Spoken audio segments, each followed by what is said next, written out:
ఎకరాలకు పైగా విస్తీర్ణంలో అనంతపురం జిల్లాలో పూర్తిగా నాశనమైంది.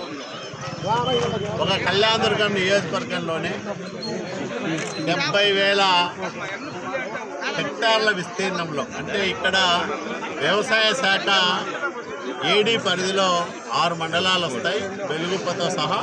కళ్యాణదుర్గం నియోజకవర్గంలో ఈ 6 మండలాల పరిధిలోనూ 70,000 పైచిలుకు హెక్టార్లలో రైతులు వేరుశనగను సాగు చేశారు. 80,000 మంది రైతులు పంటలు నష్టపోతే,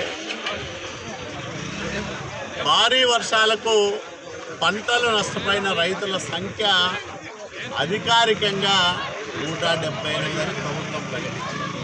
ఇంతకంటే రైతును మోసం చేయడం మరొకటి ఉంటుందా అని నేను అడుగుతూ ఉంటాను. దారుణంగా, అంటే గ్రామ సచివాలయాలు, రైతు భరోసా కేంద్రాల దగ్గర నుంచి ముఖ్యమంత్రి కార్యాలయం వరకు రైతును ఏ విధంగా అన్యాయం చేయాలా, రైతుకు ఏ విధంగా ద్రోహం చేయాలా, ఈ రైతును ఏ విధంగా మోసం చేయాలా అని ఆలోచన చేస్తూ ఉన్నారు తప్ప ఎవరు కూడా ఒక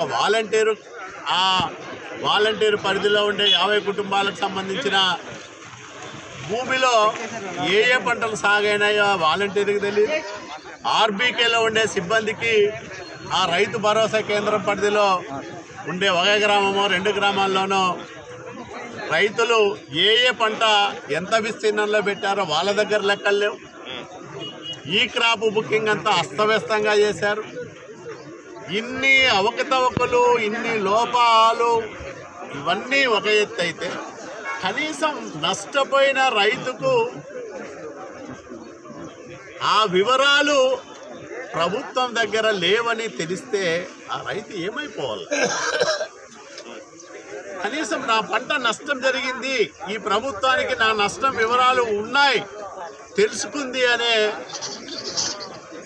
పరిస్థితి కూడా ఆ రైతుకు లేకపోతే, 80,000 మంది పంటలు పెడితే 80,000 మంది పంటలు నష్టపోతే 178 మందే పంటలు నష్టపోయినారని ప్రభుత్వం లెక్కలు తీస్తే, ఇంత దారుణమైన మోసం మనం ఎక్కడ చూడం.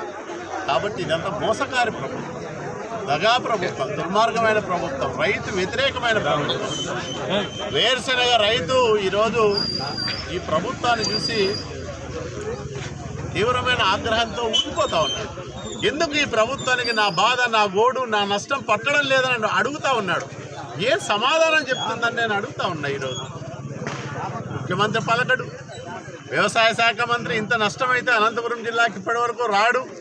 ఈ జిల్లాలో ఉండే మంత్రులు కానీ, ఎమ్మెల్యేలు కానీ, ఎంపీలు కానీ కనీసం రైతు దగ్గర పోయి మీకు పంట నష్టమైంది, మీ నష్టం వివరాలని ఈ ప్రభుత్వం చూస్తూ ఉంది, తెలుసుకుంటూ ఉంది, విచారిస్తూ ఉంది, తప్పకుండా మీకు న్యాయం చేస్తుందని కనీస భరోసా ఇచ్చే ప్రయత్నం ఏ వైసీపీ ప్రజాప్రతినిధి చేయడం లేదంటే ఎందుకు వీళ్ళందరూ ఓట్లు వేయించుకున్నట్ల?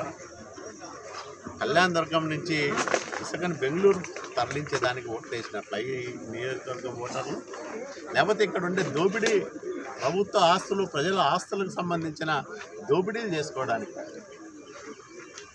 కళ్యాణదుర్గమే కాదు, ఎక్కడన్నా పో, రాయదుర్గం నుంచి ఇచ్చాపురం దాకా ఇదే పరిస్థితి. ఎవరికి దొరికింది వాళ్ళు దోచుకొని తింటా ఉన్నారు వైసీపీ ఎమ్మెల్యేలు, మంత్రులు. ఈ రకంగా ప్రజలను దోపిడీ చేసి, ప్రజల బాధలు పట్టించుకోకుండా, ప్రజా సమస్యల గురించి ఆలోచన చేయకోకుండా, కష్టాల్లో, తీవ్రమైన ఆవేదనలో, బాధల్లో ఉండే రైతు గురించి పట్టించుకోకుండా ఇంత బాధ్యతారహితంగా ఈ ప్రభుత్వం వ్యవహరిస్తూ ఉందంటే ఏమనాలి వీళ్ళందరినీ? మళ్ళా మాది రైతు ప్రభుత్వం, వీళ్ళంతా ఇప్పుడు ఏదో పాదయాత్రకు 3 ఏళ్ళు అయిందో రేపటి నుంచి గ్రామాలకు పోతారు. పంపనం గ్రామాలకు పోతే రైతులు నిలదీస్తారు, వీళ్ళని ఎమ్మెల్యేలు నిలదీస్తారు. ఏమయ్యా మీకు బుద్ధి ఉంది అసలు? మేము ఇంత బాధల్లో ఉంటే నువ్వు పండుగ చేసుకోవడానికి వచ్చావా మా దగ్గరికి అని? ఏ ఎమ్మెల్యే పోతాడో గ్రామాలకు బొమ్మను? నష్టపోయిన రైతుల దగ్గర పోయి మీ వివరాలు ఈ గవర్నమెంట్ తీసుకోలేదని ఒక మాట చెప్పే ధైర్యం ఉందా ఈ ఎమ్మెల్యేలకి? ఎందుకు వీళ్ళందరూ ఎమ్మెల్యేలు?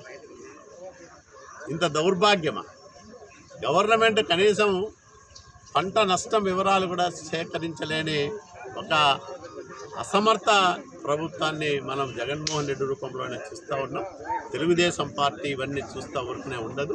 ఈరోజు మా వాళ్ళు పోలీసులు నేను ఒకటే అడుగుతున్నా, మీరు రైతు కుటుంబాల నుంచి వచ్చిన వాళ్ళు కదా, మీ అమ్మ నాన్న లేకపోతే మీ వాళ్ళ అమ్మ నాన్న వీళ్ళందరూ కూడా సేద్యాన్ని నమ్ముకొని బతికిన వాళ్ళు కదా, రైతు కోసం మాట్లాడే వాళ్ళని 5 గంటలకు పోయి మా మార్కెట్ యార్డ్ మాజీ చైర్మన్ రామాంజనేయులు గారు ఆయన వయసు ఎంత, ఆయనకు ఆరోగ్యం బాగలేదు, ఆయన తీసుకుపోయి తెల్లవారుజామునే 5 గంటలకి తీసుకొచ్చి అరెస్ట్ చేసి స్టేషన్లో కూర్చోబెట్టాల్సిన అవసరం ఏమొచ్చింది? ఆయన ఏమన్నా టెర్రరిస్టా?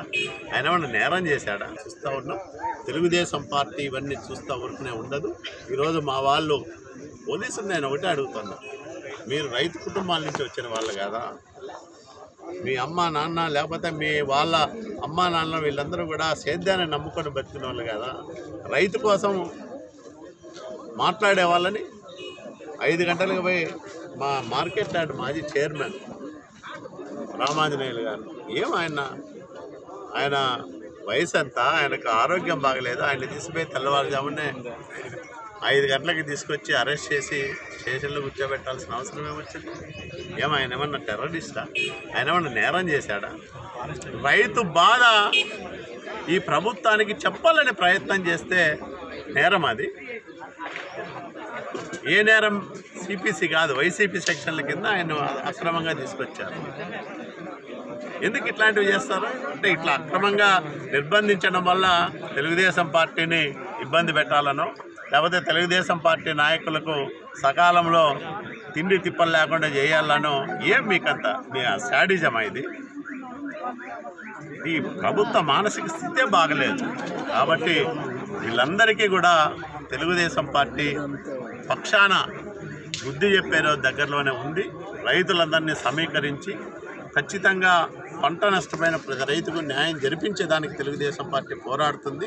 పంట నష్టపోయిన ప్రతి రైతుకు ఎకరాకు 25,000 రూపాయలు ఇన్పుట్ సబ్సిడీ ఇచ్చి ఆదుకోవాలా, ఇస్తామని ప్రకటించాలా.